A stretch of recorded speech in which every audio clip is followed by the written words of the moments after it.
பெருந்தலைவர் காமராஜரை யாரோ முதலமைச்சராக ஆக்கினாங்கன்றாங்க. அது தவறு. பெருந்தலைவர் காமராஜர் அவர்களுக்கு மெஜாரிட்டி இல்லாத போது என்னுடைய முன்னோர்களாக இருக்கிற பெருந்தலைவர் ராமசாமி படையாச்சியாரும் மாணிக்கவேல் நாயக்கரும் கொடுத்த ஆதரவில் தான் ராஜாஜி கொண்டு வந்த குலக்கல்வி திட்டத்தை எதிர்த்து ஆதரவை திரும்ப பெற்று இந்த நாட்டுடைய முதலமைச்சராக பச்சை தமிழன் காமராஜரை உருவாக்கிய அந்த மண்ணின் பூர்வீகுடி மக்கள் இத்தனை ஆண்டு காலம் நாங்கள் போராடி 108 சாதிகளுக்கும் 21 உயிர்களை பலிகொடுத்தும் கூட இன்னும் சாதிய வன்மத்தோடு இருக்கிறார்கள் வன்னியர்கள், அல்லது ஒரு சாதிக்குள்ளானவர்கள் என்கிற பெயர் இருக்கிறது.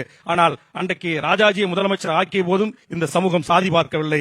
அதற்கு பிறகு இன்றைக்கு பச்சை தமிழன் காமராஜர் அவர்களை ஆதரித்து முதலமைச்சராக அரியணையில் அமர வைத்த போதும் இந்த சமூகம் சாதி பார்க்கவில்லை. அதற்கு பிறகு பல தலைவர்கள் இந்த நாட்டுடைய முதலமைச்சர் அரியணையில் அமர்வதற்கு காரணமாக இருந்த போதும் நாம் சாதி வன்மத்தோடு நடந்து கொள்ளவில்லை. ஆனால் எங்களுக்கு பெயர் பாட்டாளி கட்சி என்றாலே இன்னைக்கு நான் பாட்டாளி கட்சி வெளியே 16 வருஷம் ஆயிப்போச்சு.